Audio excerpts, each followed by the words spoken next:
I'm gonna get back when I feel like, when I feel like, when I feel like, when I feel get back when I feel like.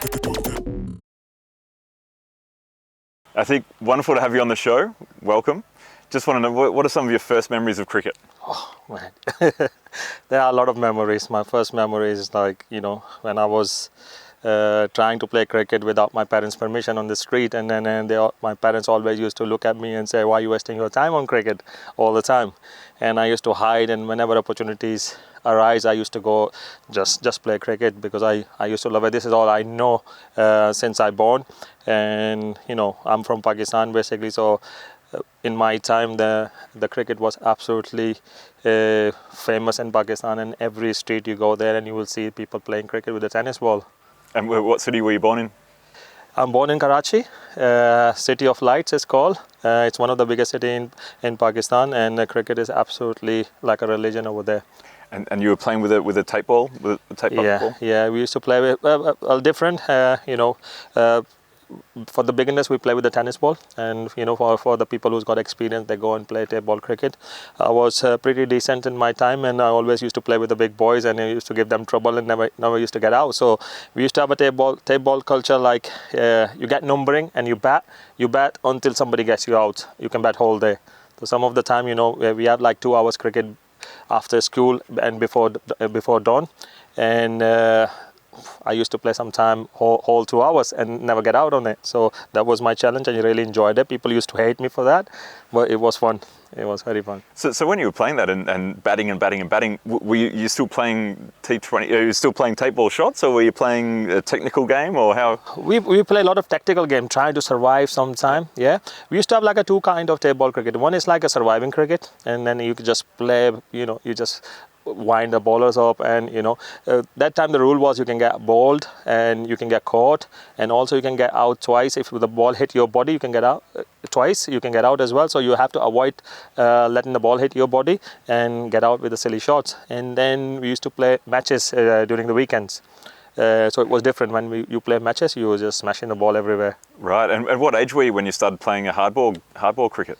I can't remember. I think I was 12 or 13, and it was a coincidence. It was a very good story when I used to go to my nan to play tape ball cricket. So when I used to take a bus and I used to cross a field, they used to play like 3-4 games in that field.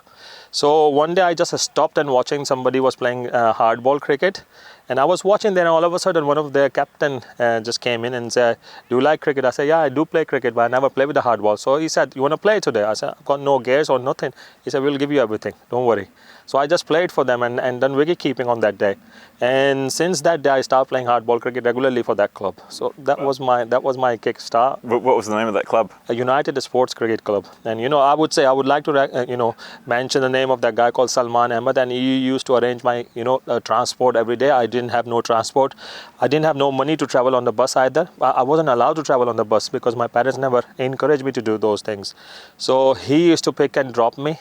You used to have some person who used to come and pick and drop me, and every weekend I played hardball cricket for that club, and it was so good. Wow. And he was a coach or just a volunteer?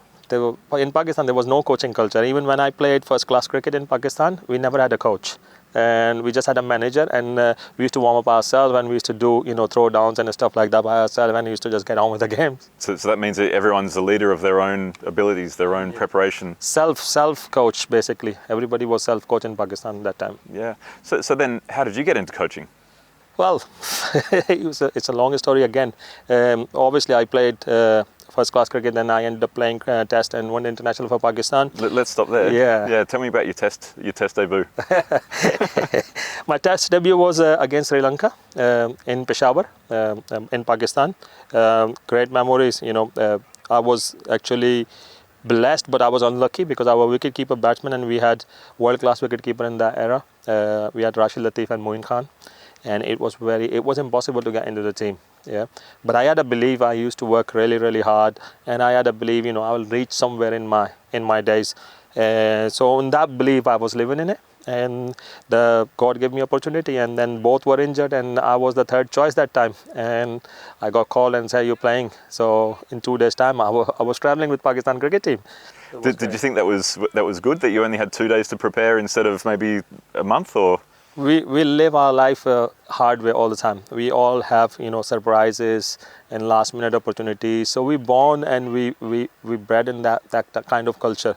So it wasn't surprise me. It didn't make me nervous at all. I was prepared. I knew that I was prepared and I was ready. And I was working hard. I was in a prime form in first class cricket in keeping and batting. So I was prepared, and it was a good game as well with the bat and with the gloves. I took 5 catches in my debut, and I scored 25 highers. Well done. and who are the bowlers that you were keeping to? Shamin Nawaz, Muralidharan, Vikramasinghe, Jayasuriya. So it was very good team. Fantastic. And who was bowling for you as a keeper? Who did you take your catches from? Shoaib Akhtar, Waqar Yunus, Arshad Khan. The legends. So it was Abdul Razak was bowling as well. So it was a class team, and I was like, whoa. I used to think about one day I'll meet with Inzamam ul Haq and Amir Sohail and Ijaz Ahmed and Waqar Yunus and all that, and that day I was playing with them. How was the change room? Wow, it was nervous. I was very nervous on my first game. I know that I'm good enough to play, but my nerve was getting on me all the time. I would try to get relaxed in there, and the senior players were very good, especially Amir Sohail was keep giving me tap on my back, and Waqar Yunus was coming at me, and Waqar seen me playing cricket in first class, so he know what I can offer, and he was telling me to stay relaxed and just be normal like you are in first class cricket. So it was good. Just to believe. Yeah, the belief was good, because I knew that I scored runs recently, and the ball was coming on my bat very nicely. Keeping, I was absolute confident in that time. And was there a big change from the bowlers you were keeping to from first class cricket to those guys in that test? The way they shape the ball, the way it comes through how they make the ball talk? I don't think so because I was playing for a team with the superstars in my team, Habib Bank, and I used to have bowler like Kabir Khan, Sajid Shah, Shahid Afridi, Abdur Rahman, who played Test cricket for Pakistan, Danish Kanaria. So I played, and when I was playing for Karachi, I had Mohammad Sami and other people like that, and they were fast and they used to bowl swing. And I was nervous in that sense. I didn't want to make errors on that game. And there are some sort of negativity was kicking in, but I was trying to keep calm and trying to release my pressure, breathe and think positive. I thought I done those kind of skills, so I ended up doing a good job in that game. Well done. Yeah. And you still love Test cricket? Test cricket is your passion and love, or how's short form cricket changed? No, I still do, because I'm scouting for England now, so I'm a batting scout for ECB, so up to England Lions and England men's team. So I do a lot of 4-day cricket watching as well. So I still like the longer format, because your patience get tested, your skill get tested on those games. You can see how T10 or T20 cricket has changed now. Everybody can go there and smash it. Like today, we chased 157 and 1.5 over, 1.3 over in the spare. So in Test cricket, you can't do that, because you got to be skilled. Your technique has to be really, really good, your mental ability, and you should have a game plan. So I like watching Test cricket quite a lot as well. Yeah, but Test cricket's changing. Obviously, if you're scouting cricketers in England, I mean, these are exciting cricketers that are batting for your team there. The way they approach 4-day game is getting more and more similar to approaching a short form game, right? Yeah. As you all familiar with the baseball now, and then since Brendan McCallum took in charge, and England Test cricket mentality is completely changed. Now they start scoring 400, 500 runs, and it's amazing. And you never used to see those kind of positivity or skills in that game. I think people got more skill because first class structure is getting better, coaching getting better in top level. So therefore the players are equipped with a better thing. So they are getting better as well. So therefore the cricket is improving. Yeah, well, it's improving, and it's just more entertaining to watch. It's more exciting to watch. When the Ashes were on this year, I couldn't put my phone away. I had to know what was happening, over by over, session by session, because the game just changes so fast now in Test cricket as well. Exactly. A couple of years ago, if you winning 2-0 in a Test match, you never come back, and ended up drawing the series or winning the series, and now it's completely different. England lost first 2 games and then went back and then won another game, and then they could have won another game as well, but the rain came in, but they won the last one, so drew the series. It was absolutely amazing and interesting to watch. And for Stuart Broad, it was phenomenal the way that it all culminated there on the after the night before. And so now, congratulations for the role in Germany as the national team coach. So how did you get into coaching? Well, when I moved to England, it was 2003 when I got married in England with a British woman, and I was thinking for opportunities, because in Pakistan my opportunities was gone down, not because my game was on decline. That's because the other people was coming in there, and in Pakistan, when the board changes, selection committee changes, they have their favorite people. So I was pushing back by the PCB. So I got 2 choices that time. I had 2 choices, whether I stay in England and try to get myself eligible to play for England, or play for county as a local player. So I choose that option, and I spent 3 years without playing first class cricket in Pakistan, and that wasn't great, to be honest, because I was not training every day, and it put me back a little bit. Fitness wise, I'd gone down, but I had county trials after 3 years, and on those county trials I'd done really, really well. But what happened there, when it comes to the contract thing, playing test cricket become a negativity on that way, because there is a salary cap in ECB. So if you play international cricket, on that time I think county has to pay 70k or something like that. So they weren't willing to pay 70k for a 31-year-old wicketkeeper batsman. If I was an all-rounder or something, it would have been different. So both county told me the same thing. So I thought, I can't carry on playing cricket and going nowhere. After a couple of years, my knee will go, my back will go, and what would I do? And so I thought the coaching is something I can do it, because I was a captain in first class cricket in Pakistan. I mentor and help people developed, in their game. So I thought I can be a good coach. So I started doing my coaching thing. So I started from scratch. When you're in England, when you're in Pakistan, if you're an international player, coaching. That's the culture we have. Everything. But when you go abroad, you play international cricket, that doesn't mean anything. That's help you to understand the game and get a reputation. But you still have to learn coaching, because it's a completely different aspect. So I've done my level 1 and level 2. Then when I went, I had like a 5-6 year wait for level 3. I worked really, really hard to get into a level 3 course. When I done my level 3, I realized how bad coach I was during that time, because I was coaching like it's all about myself. I want to win every game, and I'm telling player what to do, and I didn't have a clue what I was doing. So in level 3 course, I started to understand what the communication is all about. How do you approach the player? How do you understand players' personality? How do you coach them? When do you coach them? So I started to learn things, and I got better and better and better. Then I educate myself. I went to do a sports science degree after that, and that helped me out as a coach. And after that, I've completed my master's in sports coaching. So after doing my master's, I realized what coaching is all about. So I've improved myself, and I thought this is the time I need to do some kind of my knowledge into practice. So I was lucky I had connections in Pakistan. One of the team I played last time, they relegated from first class cricket to non-first class cricket. So I thought this is the best time to approach them. So I approached them and said, look, I'm not bothered about the money or anything. Can you give me assignment to just do a couple of months coaching and see if I can bring the team up? So they agreed to it. They paid me some sort of money, which was good enough that time. And luckily we won the tournament that year, and we moved to first class cricket. So I've coached first class cricket for 5 years in Pakistan, and that 5 years I developed that team into the domestic winning team. And last year when I coached them, we had Mohammad Amir, Babar Azam, Shoaib Malik, Sami Aslam, Sohail Khan, Fawad Alam, all international players in my team, and Sui Gas Southern Gas, that team. And the culture we created, because I learned all my coaching in England, and Pakistan culture was completely different than England. I developed that culture. I took that culture in Pakistan, and players loved it. And players loved it. They were playing in a relaxed environment. They don't have to worry about they playing their shots, and if they get out, coach not going to say anything. Coach always going to be there like a father and helping them. Creating a proper sports science and environment in our team. That's what I did.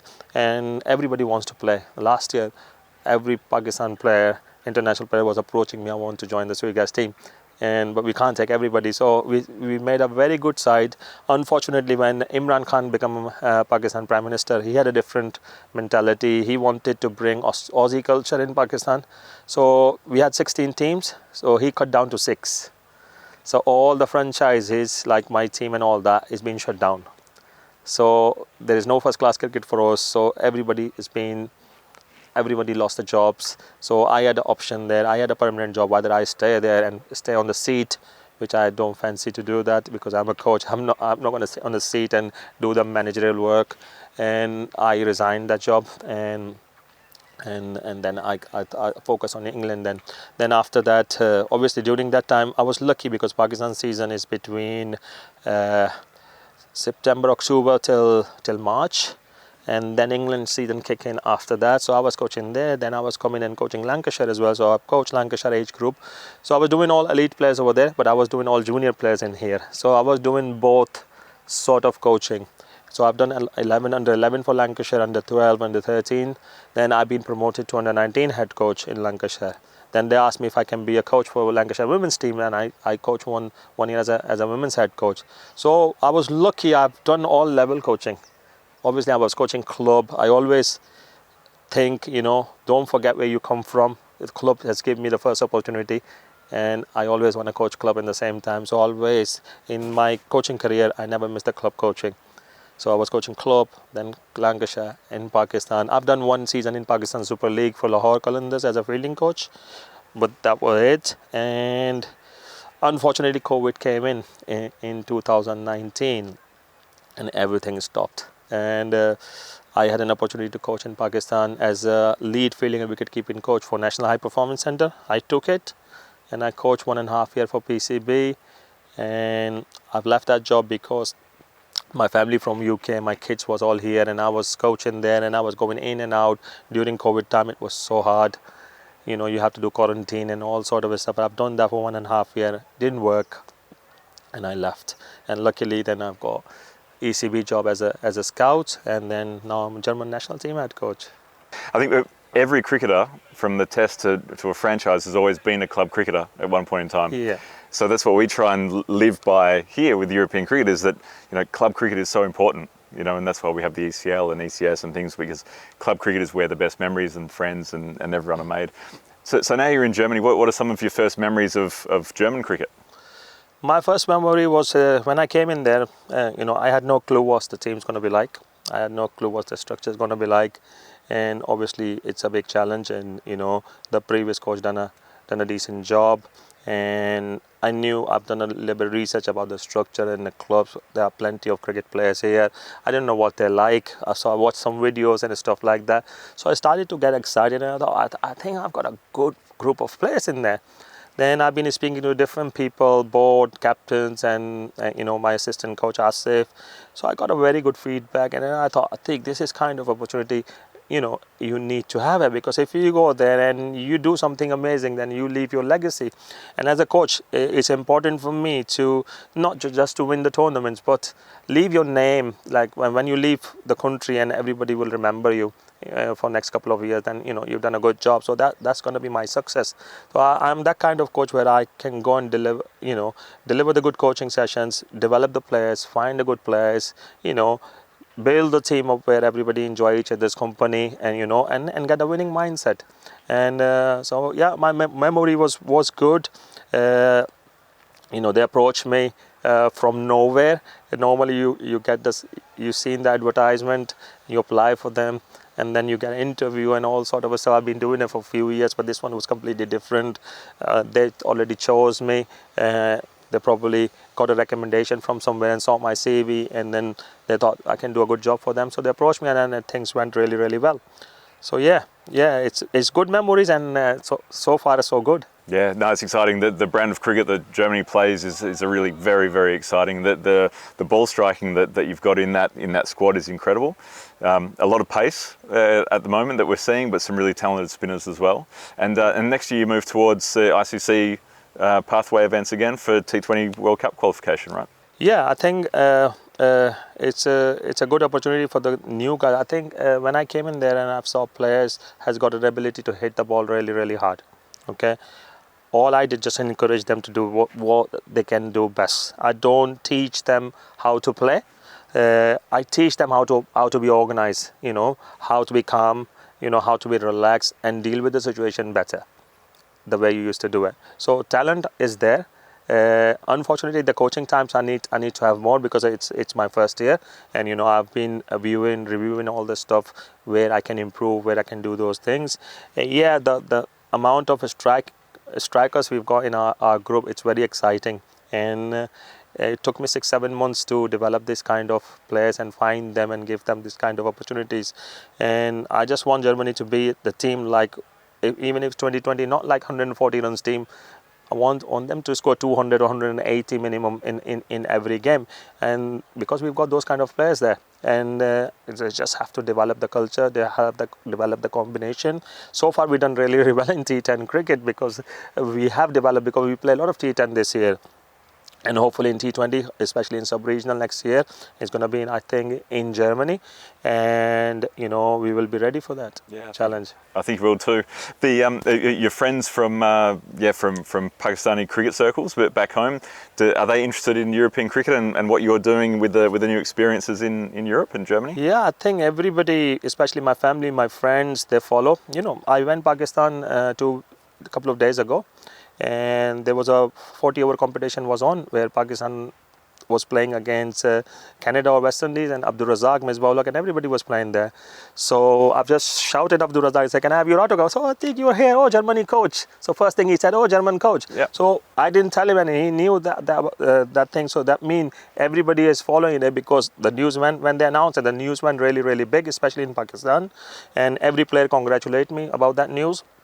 So everybody know what I'm doing. So most of the people are following German cricket. So yeah. So that's fantastic. No, I wish you personally all the best. I wish your team and the German Cricket Board all the best. And wish you well next season. It'll be a great one. And pleasure to meet you. Thanks a lot. Thanks very much. Thanks, Atiq.